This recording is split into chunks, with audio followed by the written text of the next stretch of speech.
नमस्कार दोस्तों, स्वागत करते हैं आपका एक बार फिर से हमारे चैनल एग्जाम सभा में। अभी हाल ही में हमने आपको इंडस्ट्री जो कि सेकेंडरी एक्टिविटी होती है उसके बारे में डिस्कस किया था। अब हम डिस्कस करेंगे सर्विस सेक्टर के बारे में।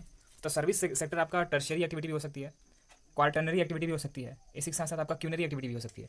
टर्शियरी का मतलब हो गया 3 से संबंधित कोई भी चीज़, क्वार्टरनरी का मतलब 4 से संबंधित कोई भी चीज़, 4th लेवल का कोई चीज़ होगा, और क्वार्टनरी मतलब होता है एक्चुअली 5 एज अ बेस। ठीक है, तो इन सारी चीज़ों को सर्विस सेक्टर में हम अलग अलग पार्ट में डिवाइड करते हैं। तो शुरुआत करेंगे आज का हम वीडियो टर्सरी को समझने से। मैं क्या करूँगा, इसमें केवल फ्लो चार्ट पढ़ाऊंगा।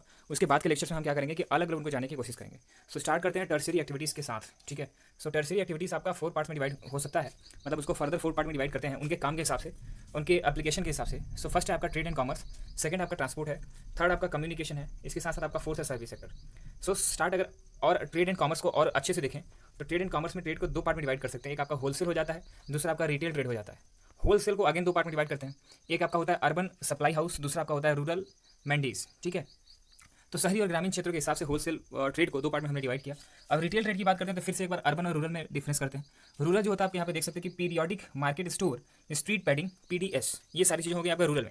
जैसे आप जानते हो राशन लेने जाते हो तो राशन की दुकान क्या कहलाएगी, पीडीएस होती है ना, राशन की दुकान। तो वो आपका रूरल एरिया में ज़्यादा देखने को मिलता है। वहाँ पे सस्ते दाम पे सब्सिडाइज्ड वे में आपको खाने की चीज़ें मिल जाती है, वहाँ पे राशन मिल जाता है, मिट्टी का तेल मिल जाता है, ये सारी चीज़ें। सो आप समझिएगा, जो हम बात कर रहे थे आपका रिटेल ट्रेड की, तो उसमें अर्बन अगर शहरी की बात करें तो शहरी में भी आपको 4 पार्ट में इसको डिवाइड करते हैं। अब पहला होता है आपका चेन स्टोर, दूसरा आपका होता है मेल ऑर्डर, तीसरा आपका होता है कन्वीनियंट शॉपिंग सेंटर, और लास्ट में आपका पीडीएस होता है। कहने का मतलब है कि रूरल और अर्बन दोनों जगह पे पीडीएस आपका उपलब्ध होता है। मेल ऑर्डर क्या होता है, मेल ऑर्डर मतलब होता है कि टेलीफोन से या इंटरनेट से आप ऑर्डर करते हो, जैसे जोमेटो हो गया, पिज़्ज़ा वगैरह ऑर्डर करना होता है आपको, इसी तरीके से स्विगी हो गया। तो ये सब सारी चीज़ें से ये कुछ ऐसे तरीके हैं जो शहरी क्षेत्र में आपका खाने को ऑनलाइन ऑर्डर करके आप ले सकते हो। तो इस तरीके से हमने total overall trade and commerce को डिवाइड किया। ये आपका टर्सरी एक्टिविटी का फर्स्ट पार्ट है। टर्सरी एक्टिविटी का सेकंड पार्ट आपका ट्रांसपोर्ट होता है। ट्रांसपोर्ट आपका 4 पार्ट में हम डिवाइड करते हैं। Rail network, road network, water network, air. अब रेल नेटवर्क आप जानते ही हो, रोड नेटवर्क में उसको फर्दर बताने की जरूरत है नहीं, ट्रांसपोर्टेशन सिस्टम है। और वाटर को हम 2 पार्ट में डिवाइड कर सकते हैं, इनलैंड और ओशियनिक। मतलब समझते हो कि अगर हम देश के अंदर वाटर, जैसे मान लीजिए गंगा नदी है, उससे कोई ट्रेड आप करते हो, जैसे कि आप जानते हो कि गंगा नदी पे हल्दिया तक बना हुआ ये एक आपका जलमार्ग रास्ता है, जलमार्ग का रास्ता है।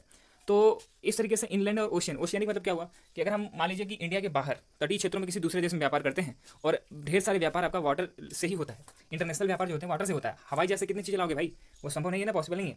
अब लास्ट में आपका होता है एयर। एयर आपका ओशिनेटिक भी होता है। ठीक है, इसमें आपका 2 तरीके का हो सकता है। एक आपको हो सकता है पैसेंजर सर्विसेज हो सकता है, दूसरा आपको कार्गो सर्विसेज हो सकता है। पैसेंजर का मतलब समझते हो आप कि अगर उसमें यात्री विमान है, विमान की अगर बात करें तो यात्री विमान हो गया, ठीक है, तो इसमें लोग जाते हैं। दूसरा आपका कार्गो सर्विस जो होती है, उसमें कुछ चीज़ें जैसे कि लगेज वगैरह होता है, वो चीज़ें आती है, तो उसको ट्रांसपोर्ट के एयर में उसको हम कार्गो सर्विस के नाम से जानते हैं। अब थर्ड टाइप का आपका टर्शियरी एक्टिविटी है, उसको हम बोलते हैं कम्युनिकेशन। कम्युनिकेशन को 3 पार्ट में डिवाइड करते हैं, मीन्स ऑफ ट्रांसपोर्टेशन, इसी तरीके से टेली कम्युनिकेशन, तीसरा का होता है ऑडियो विजुअल। Audio visual. अब बात करते हैं टेलीकॉम कम्युनिकेशन को, एक बार हम फिर से 2 पार्ट में डिवाइड करते हैं। जो टेलीफोन होता है उसको 2 पार्ट में, आपका लैंडलाइन हो गया, मोबाइल हो गया। ऐसा नहीं है कि लैंडलाइन का प्रचलन अब नहीं है, ठीक है। सर्विस जैसे कि मैं बात करूँ अगर किसी भी पर्टिकुलर कंपनी की बात करूँ तो वहाँ पे ज़्यादातर भी लैंडलाइन से ही काम होता है। फिलहाल धीरे शिफ्ट हो रहा है मोबाइल की तरफ, लेकिन अभी भी दोनों ही एग्जिस्टेंस में, तो दोनों की मैं बात कर रहा हूँ।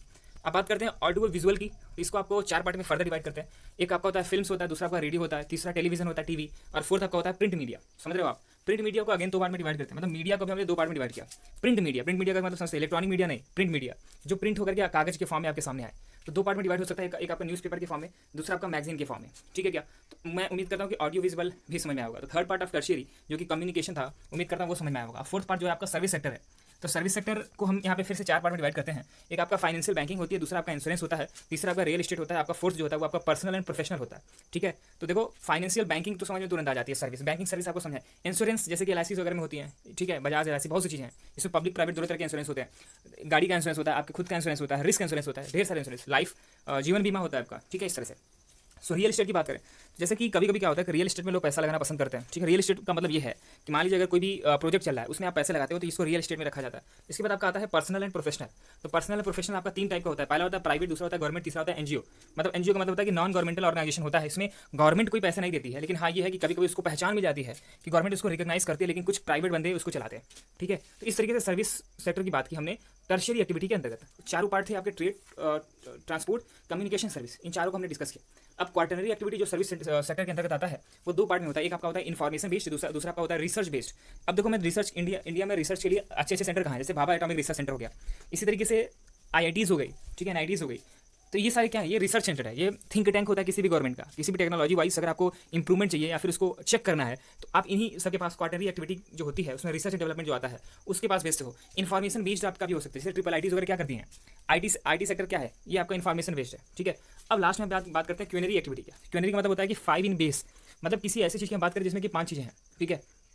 तो क्यूनरी एक्टिविटी के अंतर्गत 4 पार्ट होता है। एक आपका होता है स्पेशलिस्ट होते हैं, दूसरा आपका डिसीजन मेकर होता है, तीसरा आपका कंसल्टेंट होता है, चौथा आपका पॉलिसी फॉर्मुलेशन होता है। देखिए समझिएगा कि जैसे डॉक्टरी भी एक सर्विस है कि नहीं है, उसमें डेंटल स्पेशलिस्ट होता है, ठीक है, कोई आपका ईसीजी करता है, कोई आपका कार्डियो स्पेशलिस्ट होता है, ये सारी चीज़ें होती है ना।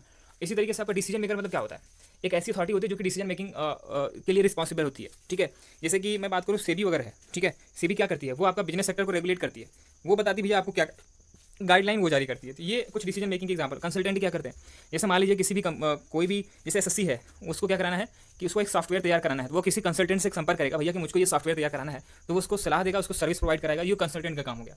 पॉलिसी फॉर्मुलेशन क्या होता है, अब देखिए जैसे एक मैं गवर्नमेंट संस्था का ही नाम लेता हूँ, जैसे संसद होता है, पार्लियामेंट होता है, वो क्या करती है, पॉलिसी का फॉर्मुलेशन करती है। इसी तरीके से हर ऑर्गेनाइजेशन में भी एक ऐसी बॉडी होती है जो कि पॉलिसी का फॉर्मुलेशन करती है। तो इस तरीके से हमने शॉर्टकट में हमने यहाँ पे स्क्रीनशॉट इसको ले सकते हो, यहाँ पे सर्विस सेक्टर को, इसको हमने डिटेल में जाने की कोशिश की है। इसी तरह के वीडियोस को देखने के लिए, अभी इसको मैं डिटेल में बनाऊंगा, इसी तरह के वीडियोस को देखने के लिए हमारे चैनल को सब्सक्राइब कर सकते हो। अगर आप किसी पर्टिकुलर एग्जाम की तैयारी करते हो तो उसको भी आप हमें बता सकते हो, तो हम उसकी अगर आपकी हेल्प कर सकते हो तो हमें अच्छा लगेगा। धन्यवाद।